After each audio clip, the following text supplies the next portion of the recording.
After earning just 1 point from their opening 3 games in this year's Copa Libertadores, they looked set for an unbecoming scrap for third place in the group and a spot in the Copa Sudamericana. It would be quite the fall from grace for a team that won South America's most prestigious tournament in 2017 and was agonizingly close to beating eventual champions River Plate in last year's semi-final. Some in Brazil were ready to write them off, but they had a surprise in store. Its name was Everton Cebolinha, or Everton Little Onion to you and me. He's small, quick, and really good at footy. He's got a tattoo on his face and, well, he looks a bit like an onion. More of which later. First to the football.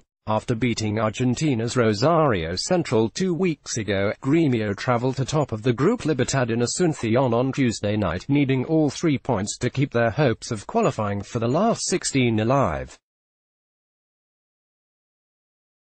Having provided the assist for Jean-Pierre to open the scoring against Rosario, Everton was coming into the game high on confidence and immediately made it clear he meant business again.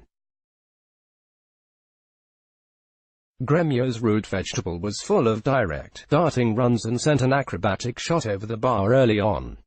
Then the moment of magic came. He sprinted into a gap in the Libertad backline, received Alisson's beautifully weighted pass, dragged his right foot across the ball, threatened a shot with his left and paused. As Libertad's Ivan Pires and Martin Silva fell flat on the backsides, he dragged it back across with the studs of his left boot and let fly, smashing a shot in off the underside of the bar. 1-0. About an hour later, he was back at it. With the Paraguayans pushing forward in search of the equalizer, the Tormenta found some space on the right, dashed past 2 tiring defenders, got a bit of luck with a bounce off the traumatized Pires, and again made no mistake with the finisher whacking the ball over Silva and into the onion bag. They were his second and third goals of this Libertadores, both stunning but perhaps neither as good as the first, which came in their opening day draw with Rosario Central. On that occasion he quite literally ran rings around the defense, giving Gonzalo Bettini the slip with a skill known in Brazil as a half-moon, before tucking a right-footed shot beyond the keeper. It is pretty easy to see why AC Milan's Brazilian director Leonardo recently made a trip to Porto Alegre to try to hash out a deal, why Manchester City are apparently prepared to better the offer the Rossoneri made, and why Everton is likely to be in the Selecao squad for June's Copa America. Back to the Little Onion moniker. Brazilians are relentless and ruthless when it comes to giving nicknames and generally work on the premise that the less the recipient likes it, the better. Current Flamengo fullback Paror decided to refer to him as Cebola, or normal-sized onion, when he was at Grêmio in 2014. Everton, apparently unfamiliar with the concept of a mirror, claims to have no idea why.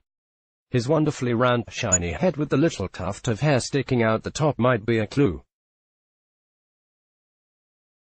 The diminutive INHA was added when, confusingly, Grêmio signed another onion in 2015. Uruguay international Christian Rodriguez, who inherited his Cebolla with an extra L in Spanish nickname from his dad, arrived on loan, and, to prevent training ground confusion, Cebolla became Cebolinha.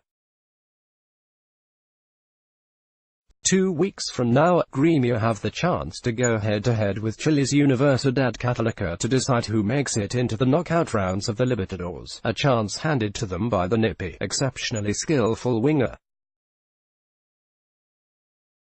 If they do make it through, though, Everton probably won't be around to help them. Manchester City and Milan are both in the market, and a Little Onion is close to the top of their shopping lists. By Joshua Law, more from Planet Football. Everything you need to know about Man United.